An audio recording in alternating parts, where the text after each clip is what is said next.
Can a normal, sane woman be driven to neglect and the sadistic torture of her own children by the manipulation of a psychopath? If she believes she can save a life by doing so, does that make it any less horrific? Was she simply weak, or was she also evil? If the conditions were right, could you be so easily manipulated? You're listening to Keep It Real, and today we're telling the story of the Kurim Case and the Mauerova family.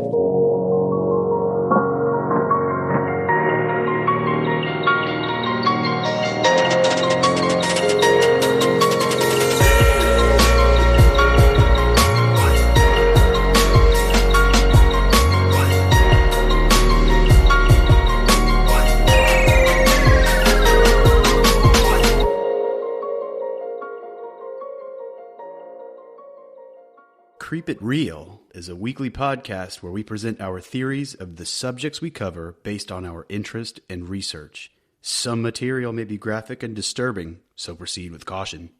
Or Creep It Real. Creepin'. whatever we're calling ourselves today. It's Ashley. And Shy. Yeah, so we're Creep It Real. Now we are. So today we are talking about one of the most disturbingly bizarre cases I've ever heard in my life, honestly, probably. I don't think this is, I truly believe this might be the weirdest thing I've ever It is everything rolled into one. It has every aspect of like... Except for murder. Right. But it's like almost murder.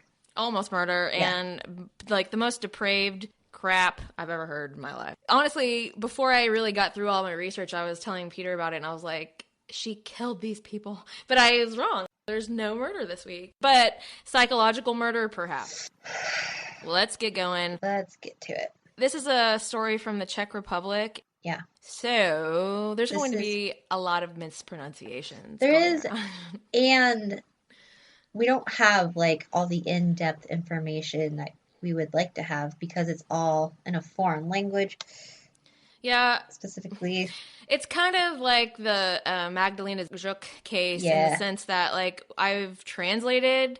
I'm hoping what we have here is as accurate as possible, but a lot of it really was translated, so who knows? I'm trying. There's a couple pieces that I'm like, maybe that's what they meant, but I'm not sure.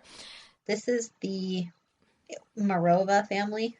Yeah. They call it the Kurim Case because that's where they lived. Uh-huh.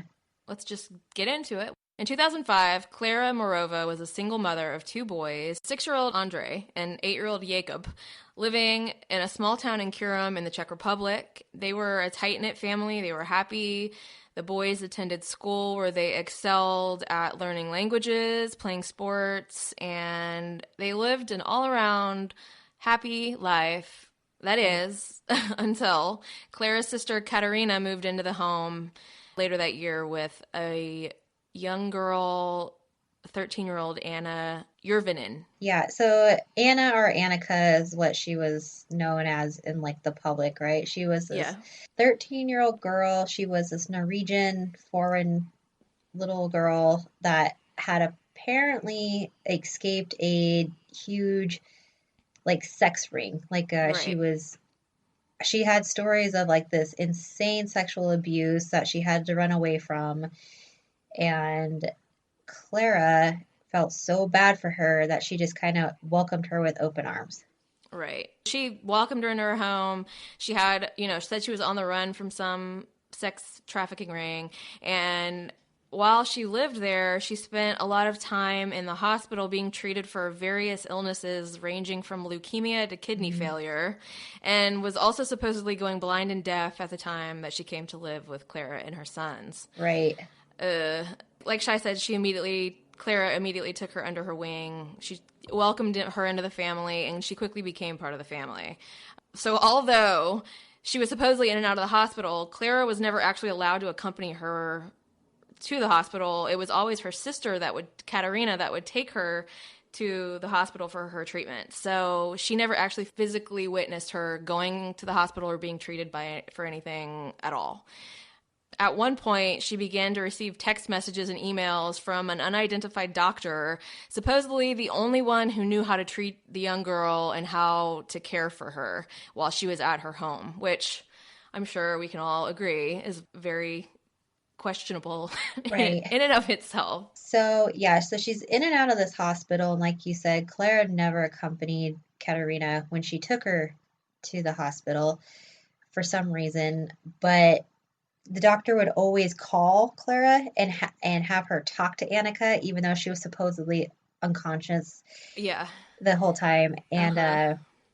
And the doctor would update her and say, like, the course of treatment would be to rub her body for hours, especially her crotch area, to make her feel better. Right. So let's. Okay, so a child who supposedly endured horrific sexual abuse, the doctor's treatment for whatever was wrong with her was to rub her crotch for hours until she was happy. Yeah. Okay, there's a little bit of a disconnect there already, in my opinion. So, also, what is very strange is that, Clara never had met this doctor until one night, some weird, shady night. The doctor meets her in her car, and she's like, I couldn't even see his face, but he handed me all of Anna's medical documents and his, what passport is it called? Oh, the diplomatic passport. Diplomatic passport. So she's like, okay, he's legit. I guess I can see how maybe, if you think this child is on the run from some, and like her care is being handled by some secret organization and she's on the run from these terrible people, maybe that's why she wouldn't be able to know about her medical issues and like in her hospital situation and actually speak to her doctor. But like, I am already calling some bullshit on this. I'm like, are we sure? Right. Like, are you sure that you weren't, like, I just find this hard to believe, but I guess I don't need to be too skeptical about it at this point because we have quite a bit of story to go through still. I just think it's like, if you have a child come live with you and they're getting all this medical treatment and you have to go meet their doctor in a dark car one night and you can't even see his face, isn't that going to give you a little bit of a cause concern? Well, the media had described Clara as very ignorant and very easily manipulated. Like she was almost dumb, really. Okay. And she just and she was very weak. She had, no voice and she didn't stand up for anything. So she just kind of went along with whatever was presented to her. Okay. So, with all the sob story that Anna, we'll call her probably, you call her Annika, I call her Anna, whatever. Same person. Yeah. Not to confuse anybody. I just have her as Anna all in my notes. But all her sob story, that she tells Clara obviously seems to kind of tighten the bond between the two of them. Right. Yeah, it helped to tighten the bond. And at this point, with her involvement in Anna's tumultuous life and all the energy that required, Clara began spending less and less time with her own sons, who were spending an increasing amount of time with their grandparents. Uh-huh. And in trying to help Anna work through her trauma, Clara decided it would be best if she were to adopt the young girl. But in speaking with the mysterious doctor, he tells her that this won't be able to happen because her two sons were documented as being mean to the little girl. Right.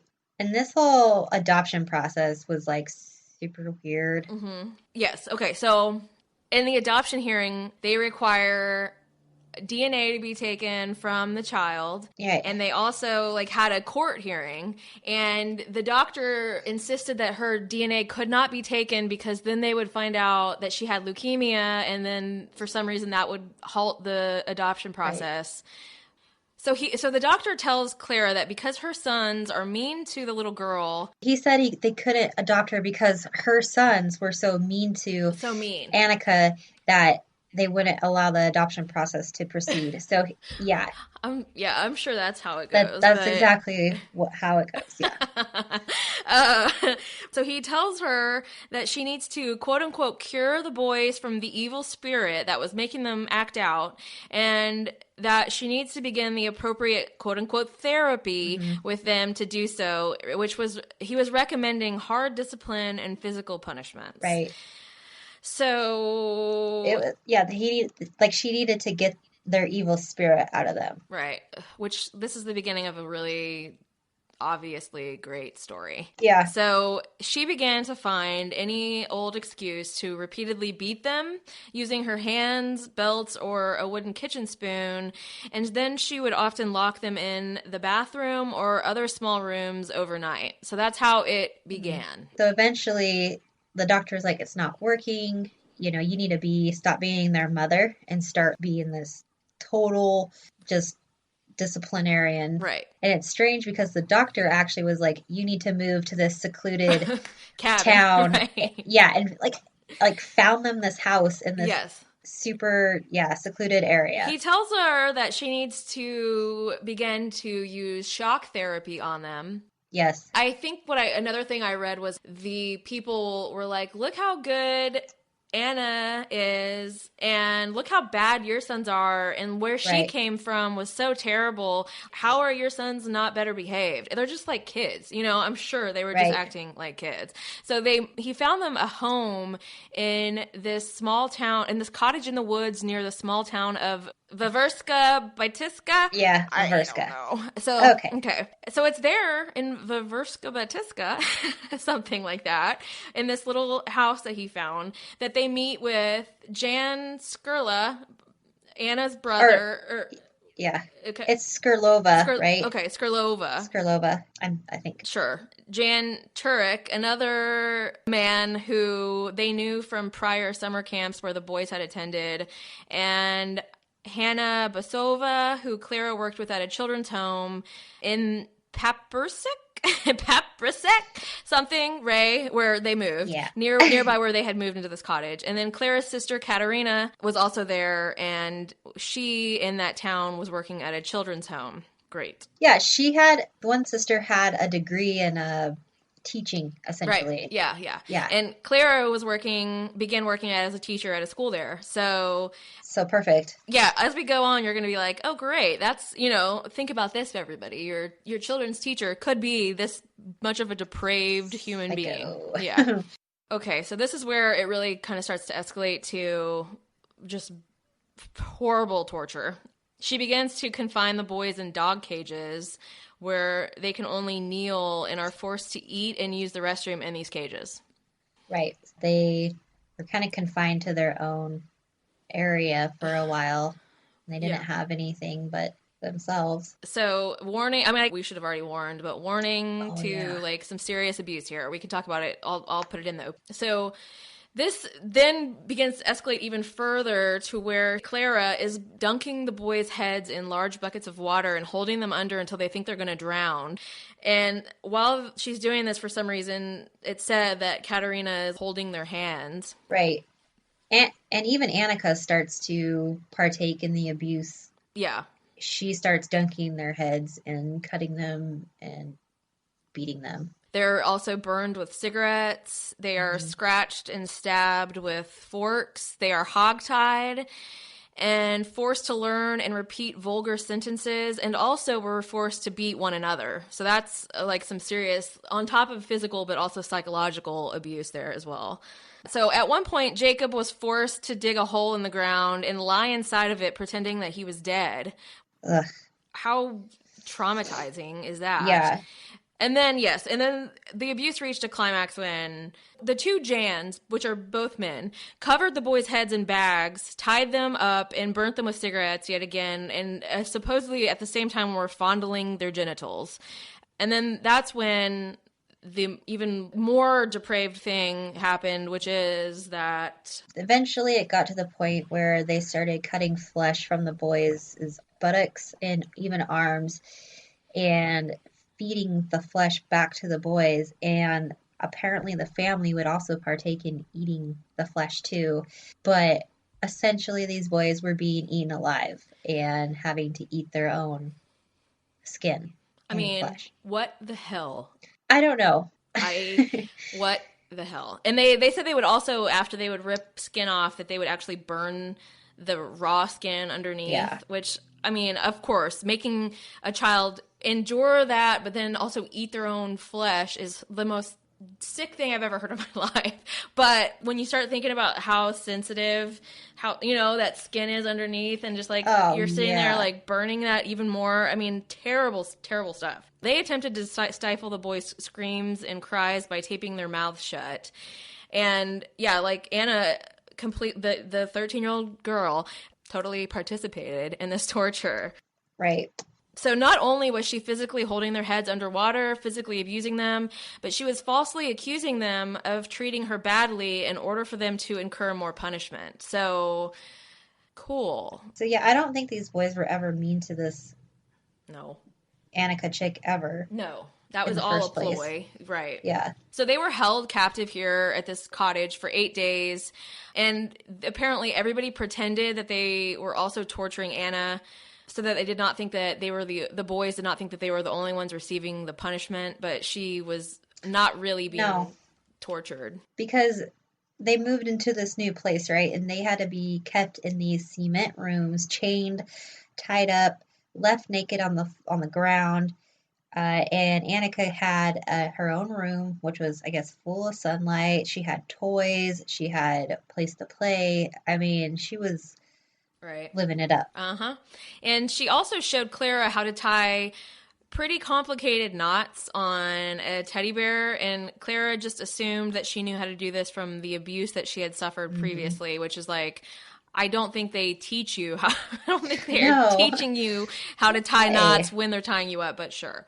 So according to Clara, all of this abuse and torture was based off of the mysterious doctor's instructions, and it was her duty to prefer Anna to her sons per the doctor's orders, which, if I had a child and a doctor was like, hey, do this horrible stuff to your child and also pretend like they're not even your child anymore and prefer this kid, I would be like, I'll slice your throat out, dude. Like, really, what is this? I just don't get I can't feel very much sympathy for this chick at all. It's bizarre. So when the adoption process was going on, the family, Clara, Katerina, everybody, they had a local actor's daughter stand in for Anna since no one knew what the girl looked like. And they said that this was because she had such terrible social skills and she was like terrified of social situations. So that is the reason they told Clara why they were doing this. Okay. That's right. Because they were also saying that because of her abuse, that she also had like infant-like personality qualities because she never was able to develop properly. So that's the excuse they made as for why she couldn't actually go to the court hearings. But I want to know what friends were like. Okay, that sounds correct. Let's use my daughter instead. Right. Also, the father of that little girl stood in for being her father that was relinquishing his rights to her custody. Oh my God. And he admitted to this later that they were both used in this ploy, but the adoption was still approved. So it went through, she was adopted, quote unquote adopted. So at this point, when the adoption actually was like finalized and went through, Clara then gave custody pretty much of her sons to her sister Katerina, who was a psychopath. Right, because she wanted to devote all her time to Annika instead. I don't know how you can be manipulated that severely to where you completely abandon your children for some other child, but whatever. Yeah. So in January of 2007, the boys moved back with Clara, and the doctor arranged for a home for them in Kurim, which is the small little town. Yeah, I don't know how to say any of the town names. So, so when they moved to this other home, like Shai said a minute ago, Anna had a bright yellow room with toys and sunlight, and the boys were pretty much tied up in cement rooms with no windows, cold, terrible, awful. So this is when one evening. Oh, this gets, you guys hold on to your butts. I know. This doesn't even sound like a real story. No. It's just the most insane coincidence that happened that enabled this to be found out. So a neighbor living nearby was installing a baby monitor because he had just had a baby.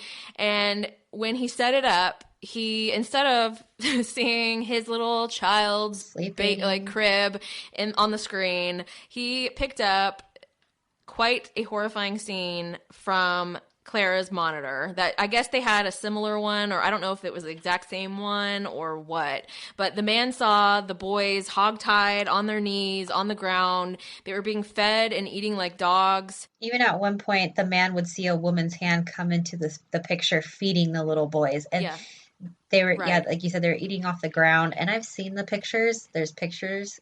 And I just, I can't.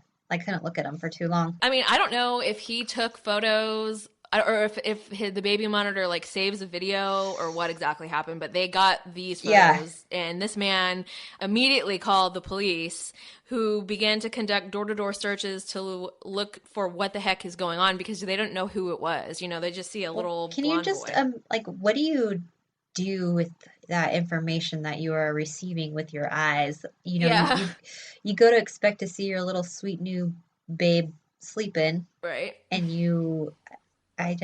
you like literally see a little boy being tortured. Yeah, it's worse than any horror film that you could get at a store. Seriously, is this real? What is the movie with the people that are all like tortured in a room or whatever? The Posiki tapes? Poughkeepsie? Poughkeepsie? I think it's Poughkeepsie. I'm like Poughkeepsie. You're like confusing the crap out of me here. Okay, so no, I was thinking about the one with just the little guy and the face and riding the bike and Saw? It's like worse than Saw in my opinion. Okay, so most of the people whose houses they went to were happy to comply, let them look around in their house, answer any questions. And then they came to a happy-looking yellow house with a red roof where Clara and her sister lived. And also, they happily let the officers search the home, but when the officers came to a locked closet door, they balked and were vehemently refusing to open it for them. They had to call the fire department to come bust this door open. Do you not? I'm like, are you guys that crazy that you think that you're going to be able to just say, no, you can't go in there. You can't go in there, okay? And then they're going to be like, okay, see ya. We're just looking for tortured children. Yeah. See you later. No, so they called the fire department, who busted the bitch down, and inside the door, scene of horror, there were the boys locked in a room, nude, on the concrete floor, tied up, laying in their own excrement and vomit and suffering from dehydration. Yeah. The saddest part, probably, that I read about this whole freaking story was that the boys told the authorities that they had been abused and tortured since the previous July, and that their mother and aunt had sexually abused them and physically tortured them, but they insisted that it was deserved for bad behavior and were anxiously protecting their abusers. Which is so sad. Yeah. But you know how it goes whenever you're abused like that. But then they also admitted that their aunt and mother were not the only ones who were abusing them. Right. So the only child in the home who seemed to escape the abuse was the small, frail Anna, who stood wide-eyed and clutching a teddy bear while the police questioned her.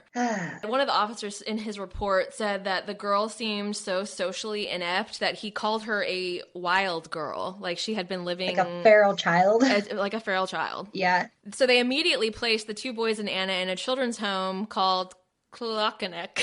Klockeneck. Sounds welcoming. And the night that they arrived, Anna fled from the house and disappeared. Why would that be? I wonder. Interesting. There's a twist, another twist. There will be. So the local media investigated Anna's disappearance and found that she had fled to Denmark. And then once she was there, she again fled to Oslo in Norway. So here we go, guys. What Clara did not know, and she would not find out until the trial that was to come, was that Anna actually didn't exist. Nope. Who was Anna, Shy?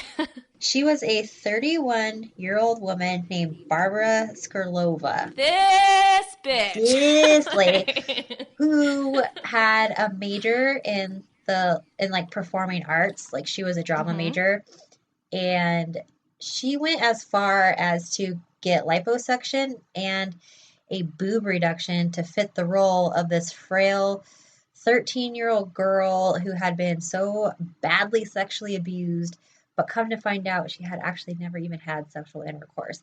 Right. Yeah.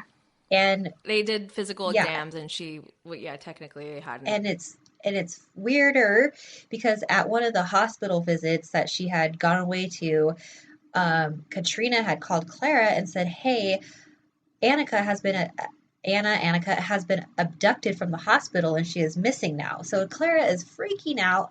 Come to find out, Barbara was just on a vacation in the mountains.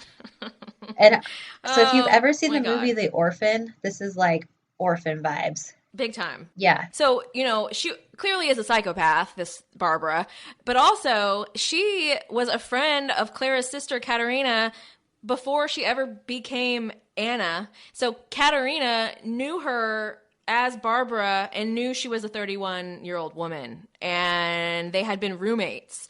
And my mind was like blown. I'm like, are we serious? Like, I guess I don't know what Katerina's problem is, but she's crazy, right? Obviously, as well. So according to a few experts, Barbara suffered from extreme mental illness that needed medical treatment, though the overwhelming majority felt that that was not the case. It was not mental illness, that she is simply a good actress and willingly manipulated Clara and participated in the torture of her two sons. So it's kind of divided about...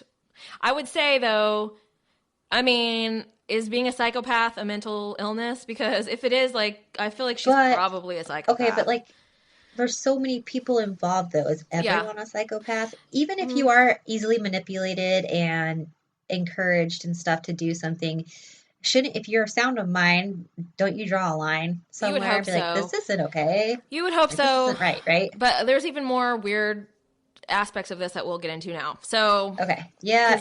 If you didn't think that was weird enough. So investigators found that all the texts and emails that Clara was receiving from Anna's doctor had actually been coming from either her sister, Katerina, or Barbara's phones and computers all along. Didn't really look into that too hard, I guess, Clara. She's kind of an idiot. Clara might be a bit of a simpleton. So seriously. For real. And that's probably letting her off easy. So, like I said, the papers and whatnot, people in the media were like, what in the hell is going on here? They investigated pretty thoroughly, and also police investigators found that from September to December of 2007, Anna attended a school there in Oslo, Norway, pretending to be a 13-year-old boy named Adam. So this is Adam Farner, the 13-year-old son of a Czech theater manager, Martin Farner, and he was Adam, quote-unquote Adam, was placed in an emergency youth shelter in Oslo. His teachers and psychologists believe that his family, who had recently immigrated from the Czech Republic, had been abusing him in odd and sadistic ways.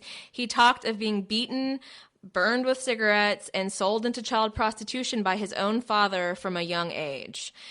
Since his enrollment in the autumn, it had been obvious to the staff at the Marienlyst school in Oslo that Adam was troubled in some way. Though his work was decent, he seemed skittish and uneasy all the time.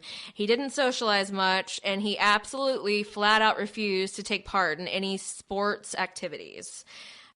So who is this lady? She's just going around pretending to be a bunch of different children. Yep. Weird, right? Definitely weird. Something's not right there. Right. According to one article I read, after the discovery of Adam being Anna, being Barbara, a journalist went to the school that she had attended as Adam, and the teacher absolutely refused to refer to her by Anna or any other girl name, insisting it was a boy named Adam, and absolutely refused to believe that it wasn't a boy named Adam because she was so convincing. But yeah, wouldn't participate in gym whatsoever. So in mid-December, Adam disappeared from the youth home in Oslo where they had taken her. Right. So she had disappeared. Missing child posters went up all over Norway. The boy usually had a shaved head and wore a black watch cap. I don't know what a watch cap is, but black knit cap. It's one of those weird Swedish hats. Okay. I don't know. Is it? I don't know. I'm just making it up. I think it's just a beanie. So fortunately, quote unquote Adam was spotted in the northern city of Tromsø, sorry everybody, by someone who had glimpsed him on a missing child poster. he had appeared in this place immediately after his disappearance from Oslo and was again placed in another youth home. I mean, I'm getting mixed up here. So after he was returned, after Barbara as Adam was returned to Oslo, where the police somehow learned that, or no, not where the police. I'm so confused. Okay, so it's a weird spiderweb of a case.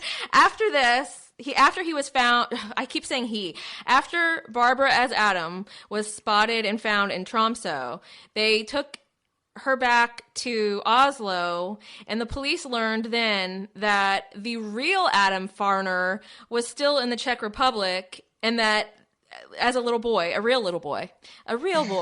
and this Adam, and this Adam was actually the 30-year-old woman named Barbara Sklarlova, who had been wanted in Kurim for abusing 2 little boys.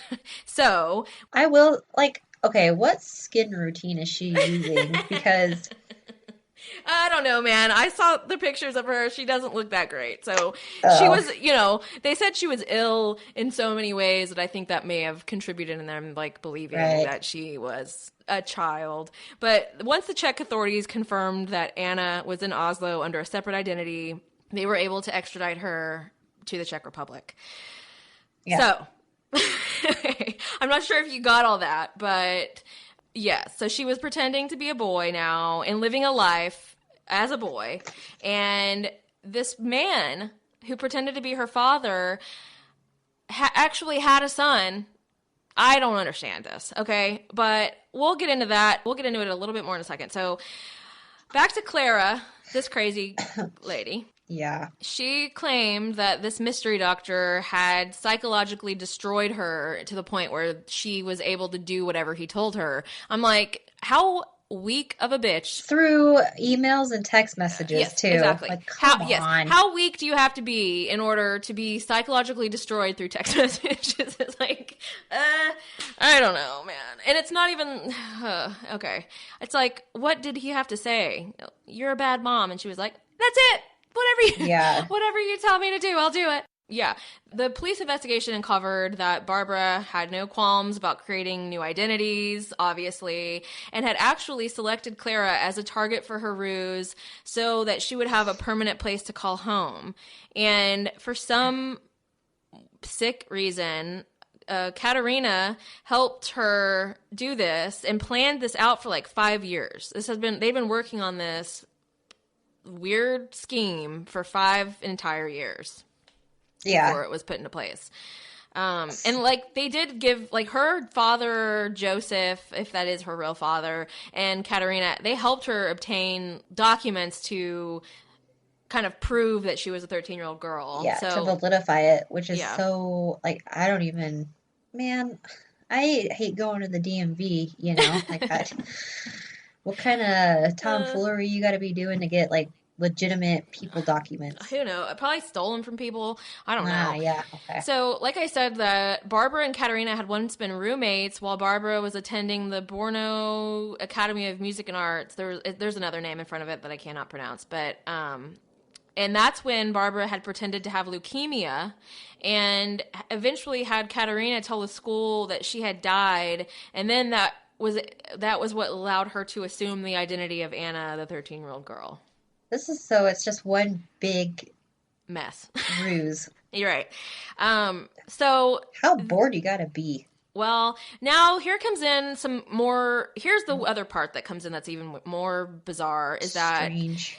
That Barbara, Katerina, the Joseph man, maybe who's her father, the man who was the real father of the boy that Anna became, and the man that went to court and pretended like his daughter was Anna, along with the 2 Jans and the Hannah. Okay, all these people, they were actually, all these depraved pieces of trash, were all members of a breakaway faction of an organization called the Grail Movement. Yeah. So it was a cannibalistic religious cult, correct? Well, not really. I mean, from everything that I've seen, the Grail Movement is actually just a kind of religious movement that follows the teachings of this man, Oscar Ernst Bernhardt. And what he said the Grail movement was, he wrote the Grail message in 1923, which depicts man as a being whose spirit can return to its source in heaven by performing good deeds on earth. It claims to have at least 10,000 followers worldwide, and that is the real Grail movement. Okay. So what you're saying is correct about this breakaway. Right. Because they didn't have any authority telling them what to believe and how to do things. Yeah. So this is kind of how they took it. Yeah, like it was a cannibalistic religious cult, and they believed it was their duty to torture people and children into submission. And like that somehow like cleansed their spirit.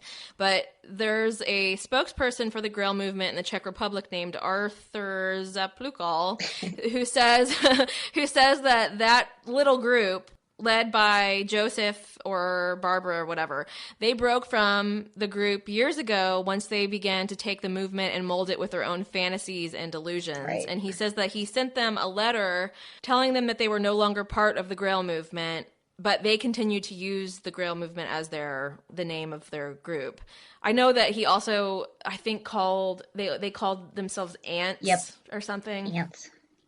Something like that. There is an anthill gang, right? Cult. Yeah. But I don't know if they're affiliated. Yeah, I don't know either. I didn't look into that. But Barbara's father, I think it's we think it's her father, named Joseph. He saw himself as the leader of this breakaway faction of the Grail movement and helped her both physically and financially in pulling this con on Clara, along with the other individuals that they met in Verviska Batiska. And Katerina as well was part of this. So what the hell is wrong with you? Because didn't he see her as not the Messiah, but kind of. I mean, they in a way, right? Equivalent. Yeah, like they kind of said that she had been chosen as the one who would take on the leadership role, and was kind of groomed as like an idol to be worshipped almost. Okay. That's just what the police said, is that they believed she was being groomed to be some kind of idol.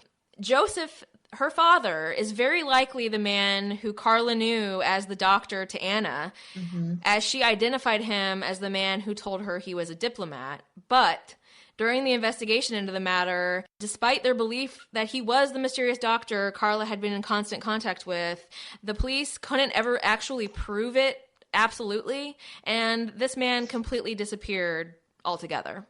So this gem has just escaped all culpability or escaped all, what would the word be? Punishment or anything like that?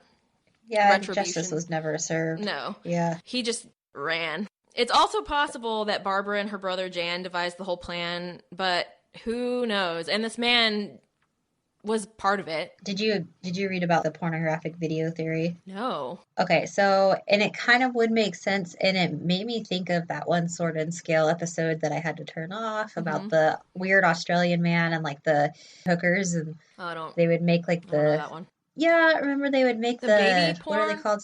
The snuff films. Oh, okay, yeah. Yeah, anyway. So police investigated possible links to the mother making these pornographic videos and selling them to pedophiles.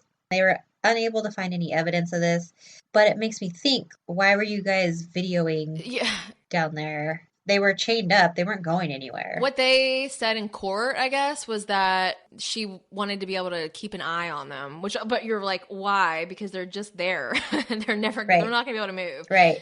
Definitely weird. So it is a weird theory. It would make sense, but I don't think anything really came of it. In June of 2008, the trial of the 6 defendants, all Barbara, Clara, Katerina, the 2 Jans, and Hannah, all began in the city court in Brno. Some of the testimony only deepened the mysteries of the case. For instance, the Mauerova family friend, Yuri Hlavacek, something like that, described how in the autumn of 2005, Clara asked him to pick up Anna at a remote location, and Katerina gave Clara directions over the phone as he drove. When they arrived at their destination, a wooded area, they discovered Anna with a bag over her head and her wrist bound, and Clara urged Yuri not to call the police, saying that this would only put the girl in more danger. So that doesn't really align with what she's claiming, which is that her sister arrived with Anna at her house one day. So I don't know. But I guess at the same time, it's sort of maybe they did that to make Clara think that she would just had been kidnapped. Right. And Katerina's testimony didn't clear the waters either, because this crazy lady looking a mess, she says this: "Whatever my sister Clara said yesterday is a lie." She claimed that it was Barbara and Clara who got out of control. What? Okay. Now, the Jan Turek dude, he would only admit to loaning Clara the 2 dog cages in which her sons were often confined during their years of torture, that he didn't participate in the abuse himself. He insisted that he wasn't even aware that the cages were being used for such a purpose. But I'm pretty sure he lived there, so let's not. Yeah. It's like they just got to court and started pointing the finger at each other. And then Hannah Basova, the most elusive figure in the case, next to Joseph, who disappeared completely, she completely declined to appear in court at all and denied all wrongdoing in all of it.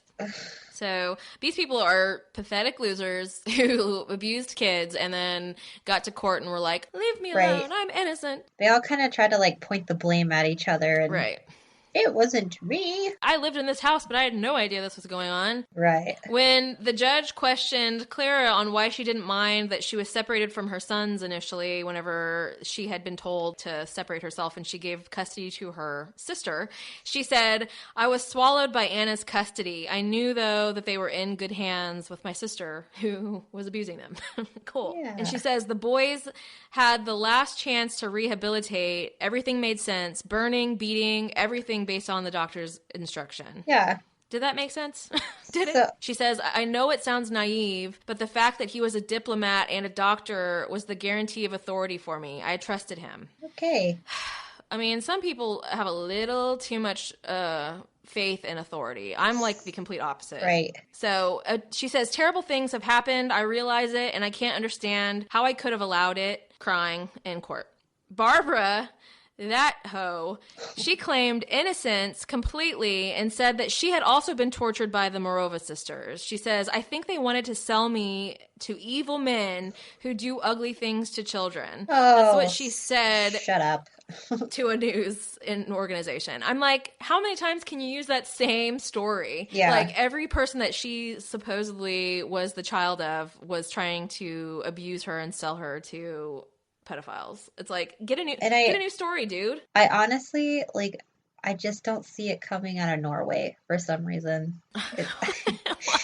I'm like, isn't that the most pleasant, peaceful place on earth? Well, it's like Sweden, you know? I mean, I think there are creeps everywhere, unfortunately. Right. In October of 2008, each of the 6 individuals that were charged with crimes were found guilty, though you might say the punishments were a little lenient. Yeah. Clara was given 9 years in prison. Katerina was given 10 years in prison. They were sent to a high-security prison, and the prosecutor said that the torture was meant to break the boys and enslave them for religious purposes for the cult.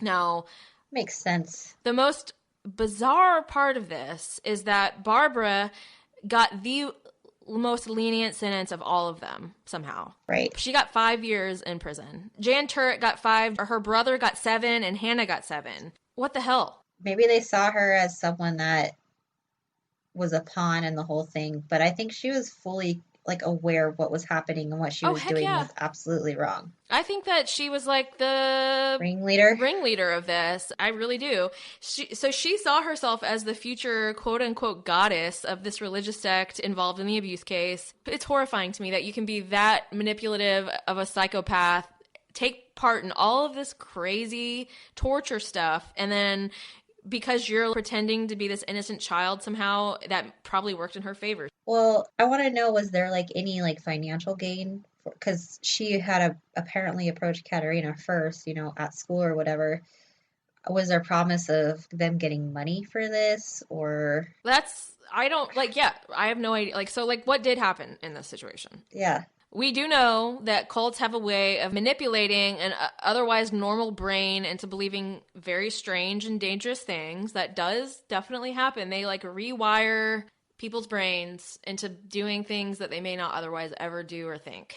There's a psychological test called the Milgram experiment, and that experiment showed how easy it is to get people to knowingly electrocute a bound man beyond the point that he screams. Wow. Complains that his heart is acting up, pleads for release, and at higher voltages makes the man stopped making noises altogether. So it's just crazy. So the only push that the participants in this experiment needed was that they had a doctor saying things like, whether the learner likes it or not, the experiment must go on, continue. And 60% of everyone tested went past the point that the man stopped screaming and pleading, and it appeared like they killed him.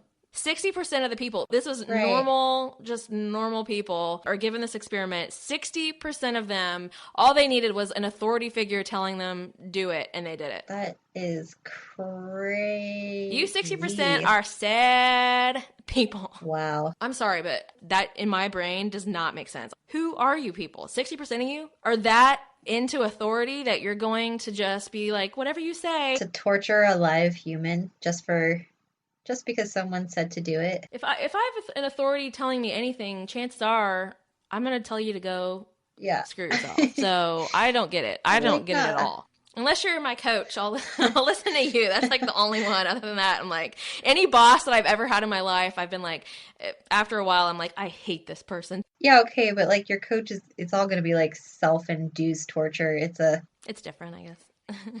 The whole story could be a lie for my, Well, when you think about the entirety of the thing, it's a 30-year-old woman posing as a 13-year-old extremely sick and ill girl. Yeah. Who happens to fool this family into thinking she is this little girl. Yeah. Well, not even really a family. She only fooled Clara and the kids, really. Because her sister knew she wasn't. Right. But they kind of fooled her into accepting it and going along. And so then they got this mystery man doctor saying everything's legitimate, providing documentation and medical papers, who happened to be the leader of a cult, of like this like sadistic cult.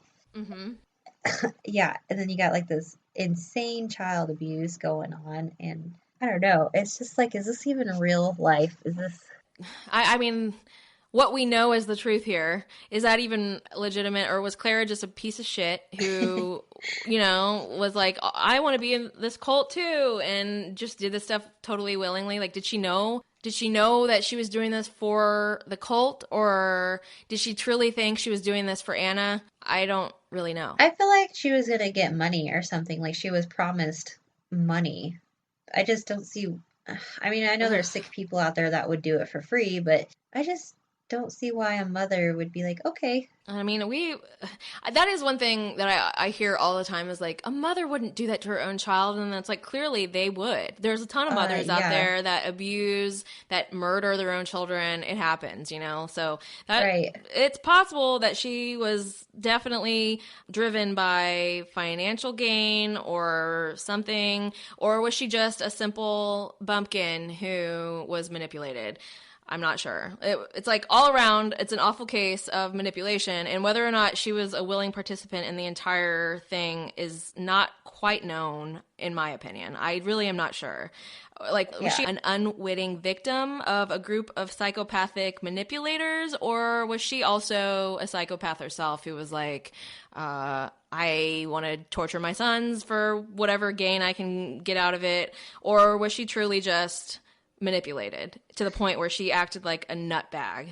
Regardless, whatever way you want to look at it, whatever way you want to think what happened with her, the light sentences of all the parties involved is really troubling, in my opinion, especially of Barbara, this crazy 30-year-old plus woman who completely skated off with a 5-year sentence for being an utter psychopathic piece of garbage, and essentially the ringleader of a cult that propagated torture of children. And I don't know how whoever handed that sentence down to her deals with it to this day, because those poor boys really endured more than they should have ever had to endure in their lives. Yeah. Supposedly they're okay. Apparently, they turned out okay, and they turned out to be confident normal citizens of society. But I mean, I read also that they had some serious trauma. I mean, obviously. Well, of course, yeah. But I mean, they're not out like killing people. Right.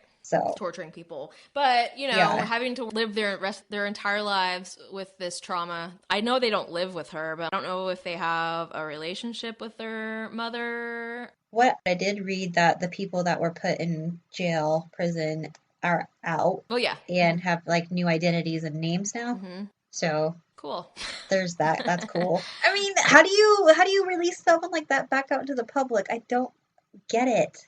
It's like, I guess if they had actually murdered one of the boys, then maybe they would have given a harsher sentence. But I don't know how you can enable or allow somebody to torture somebody like that, cannibalize somebody, and somehow you're like, you're okay, everyth's fine, just go to jail for 5 years, everything will be fine when you get out. Like, what is this little creep ass Barbara? Yeah, like where's her creepy ass going around right now? Yeah, she clearly isn't fit for society. Really, she's not. She's extremely manipulative, obviously.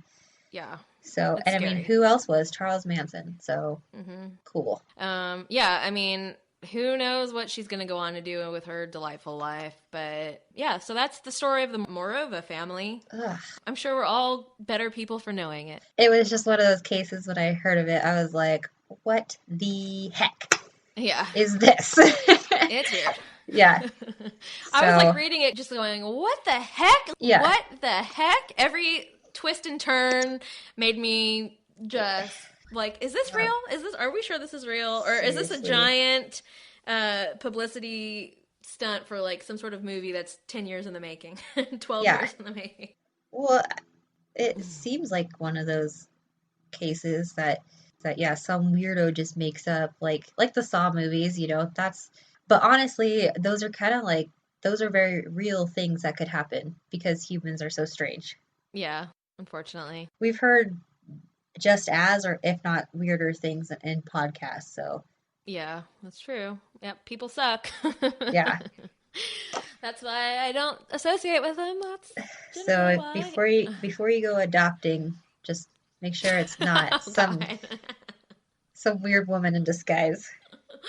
I think generally speaking, it would be really difficult for an adoptee to pull off such a bizarre situation. But maybe when you're like, oh, this person showed up in the middle of the woods. Yeah. Then you can maybe have some issues with that. Maybe their agencies are a little different than a figure too. So.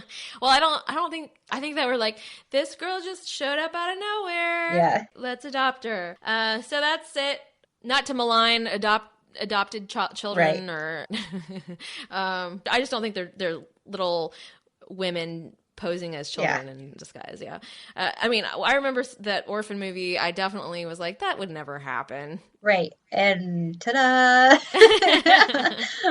It happened. But yeah, we'll post some pictures of this little creep. Yeah. Maybe some of the screenshots of the terrible child cam video or whatever, but it's truly sickening. We'll have to do like a funny picture or something, say like not safe for work or like trigger warning child abuse, and they can swipe at their own risk.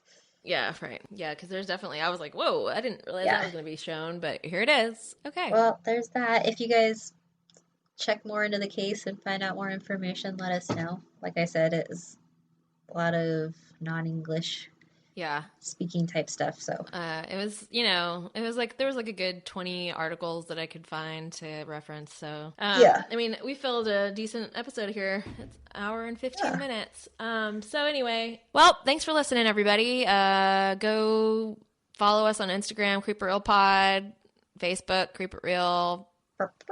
We got our old Patreon. Oh! What? Well, how many more followers till we get to... Oh, let me look. What is it? It went up already. Let's see. We're doing like an ultimate listener giveaway. We have 908 followers on Instagram, and we decided a while back that when we got to 1,000 that we were going to do a huge giveaway with multiple prizes. Lots of stuff in there. Yeah. Yeah, so we're at 908. We only need 92 more. So, like, if you're listening to this podcast and you like us and you think you know somebody who would also like us, why don't you tag them on a post of ours or send them our page or tell them about us and have them follow us on Instagram. And once we get to 1,000, which is very soon, y'all all be able to enter a giveaway. Cool stuff. Like, I wish I could enter it because it's so cool. So, but do that. Instagram is like, just go follow us if you don't already. Go follow us on Instagram, and we have our Patreon. It kind of had a little not a hiatus, but there was a little lull in activity on that thing over the holidays. But now it's New Year, we're back at it. It's Creep It Real Pod. Yeah, I was gone for like 5 ever. Yeah, for like 3 weeks. December was. Yeah. Ooh. I was gone too for a while, and now we're back. I've got multiple episodes to put on that thing already, and polls to help pick new episode topics and stuff like that. So Creep It Real Pod on Patreon. Every level of support gets access to our exclusive episodes there.